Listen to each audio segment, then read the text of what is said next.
How to use and manage your Target. Gift card. Quick guide. Check your balance. Online. Visit Target's website or app and go to the gift cards section. In-store, ask a cashier or use the self-checkout machine. Use your gift card online. Shop on Target's website or app. At checkout, select Gift Card as the payment method and enter your card details. Use your gift card in-store. Shop and head to checkout. Hand over your gift card or scan it using the Target app to pay. Track your transactions. Check your gift card balance and recent transactions in your Target account or app. Reload your gift card. Online.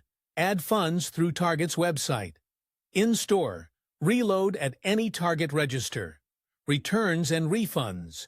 Refunds for items purchased with a gift card will be credited back to your card. Lost or stolen cards. Contact Target customer service immediately to report a lost or stolen gift card.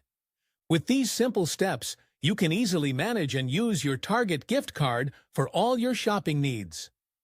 Happy shopping!